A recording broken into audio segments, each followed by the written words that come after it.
Hi there, it's Candy. Today we're going to talk about something many people want to do, but few know where to start. How to start drawing in 2025. And let me tell you something. You don't need talent to start, you need curiosity. Yeah, it sounds strange, but talent isn't the starting point. It's the result of consistent practice. A lot of people think artists are born with some kind of magical gift, but what they really have is the habit of trying again and again, even when they feel like their work isn't that great. If you like drawing, that's already the most important part, the desire to do it. When you start, don't worry about having a style or doing things perfectly. Just play. Grab a piece of paper, a pencil, or even your phone or tablet, and start making lines. Doodles, circles, anything. Your brain needs to get used to the movement, the coordination, and the feeling of creating something. It's just like when you learned to write as a kid. At first, your letters were messy, uneven, and huge, but over time, you mastered the stroke. Drawing works exactly the same way. And don't worry if you see artists who look amazing and think, "I'll never be that good."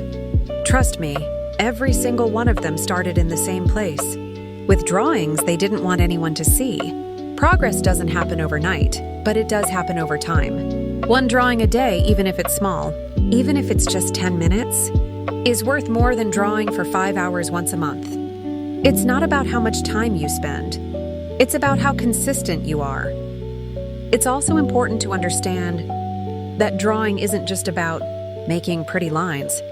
It's about learning to observe. A good artist doesn't draw what they think they see, but what's actually there. So try to look at things more carefully. Notice the shadows, the volumes, the proportions, the curves. And when you draw, don't focus on whether it looks good or bad. Focus on how you're doing it. Because in the end, that's what will keep you going, enjoying the process. There will be times when you feel frustrated, I know. Days when you hate your drawings or feel like giving up. But that's exactly where real artists are made. Every mistake, every bad drawing is teaching you something, even if you don't see it yet. So when something doesn't turn out right, smile and think, okay, one step closer to getting better. The most beautiful thing about drawing is that every line tells a story of practice, patience, and growth. Don't compare your beginning to someone else's years of experience. Compare today's drawing to the one you made yesterday. That's where you'll see the real magic, the progress only you can create. And one last thing for today, don't seek validation from others. You don't need anyone to tell you that you're good to actually be good. If drawing makes you happy, then you're already making art. Art isn't measured in likes or followers. It's measured by the emotion you feel while creating. Now that you know everything starts with practice and curiosity, let's talk about tools. A lot of beginners believe they need an iPad, an expensive tablet, or professional art supplies to get started. But the truth is, you don't need any of that. All you really need is something to draw with and something to draw on. That's it. You can use a pencil and an old notebook, or even a free drawing app on your phone. The secret isn't in the tool, it's in how you use it. When you're starting out, your goal isn't to have the best materials, it's to understand the fundamentals. For example, learning how to make clean lines, practicing basic shapes, understanding how light and shadow work, how body or face proportions behave.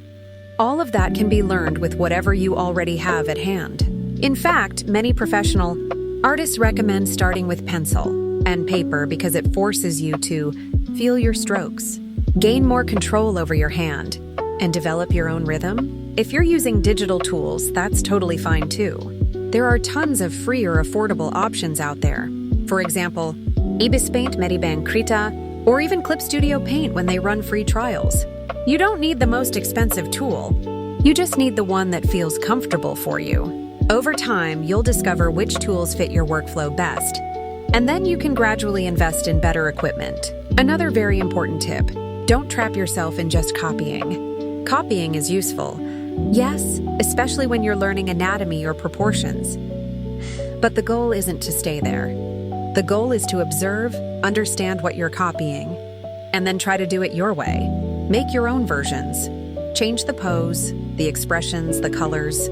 That's what will teach you to think like an artist, not just like someone who reproduces drawings. And speaking of thinking like an artist, there's something I want you to remember. Don't draw to make something pretty.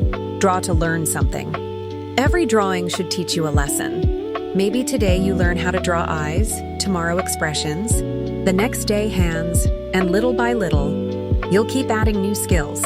Progress isn't a straight line. Sometimes you'll feel like you're improving, and the next day you'll feel like you're getting worse. But that's actually part of the process. You're not going backward, you're sharpening your perception and your observation. What's really happening is that your eye improves faster than your hand, and that makes you more demanding with yourself. That's a good sign. It means you're starting to see your mistakes. And that's how real growth begins. I also want you to start surrounding yourself with inspiration. Fill your social feeds, your phone, your folders with artists and styles that motivate you. Look at illustrations, sketches, speed paints, anything that makes you say, wow, I want to learn how to do that. But remember this, get inspired. Don't compare. That difference is huge. Now that you know how to start, practice and stay motivated, let's talk about what comes next, building your own style. Because sooner or later, every artist reaches that moment when they ask themselves, how do I make my art look like me? And the answer is simpler than you think. Your style develops naturally over time. You don't need to force it, and you definitely don't need to obsess over finding it. Your style is born from everything you take in, from what inspires you, from the choices you repeat again and again without even realizing it. Every line, every mistake, every drawing you make leaves a mark, and those marks slowly come together to form your artistic identity. So don't worry if at first you feel like all your art looks like someone else's. That's completely normal. We all start by imitating others. But little by little, without noticing, your art begins to develop something different, something you. Maybe it's a particular way you draw eyes, a color palette that becomes your signature, or an energy that can be felt in every piece. That's your style, and you'll build it only by continuing to draw. Now, let me give you a piece of advice I wish someone had told me when I started. Don't pressure yourself to post everything you make. Many new artists feel like they're not progressing unless they share their art every single day, but that's not true. Sometimes you need a private space to fail. Experiment and get messy without fear. Your art grows more when you allow yourself to make mistakes. And those mistakes, instead of being obstacles, are actually proof that you're trying new things. Also, remember to rest. Yes, drawing is practice, but it's also emotional energy. If you ever feel drained, frustrated, or stuck, don't be too hard on yourself. Sometimes resting is also part of learning. Go for a walk, watch movies, play games, listen to music. All of that feeds your creative mind. Art isn't learned only through drawing. It's also learned and inspired through living. That's what truly transforms you. So I invite you to start today, even if it's just with a simple, quick drawing. It doesn't matter if it's not perfect. Do it for yourself and for the pure joy of creating. And if you ever feel lost, remind yourself why you started. It wasn't for likes or followers. It was because something inside you wanted to tell stories with your hands.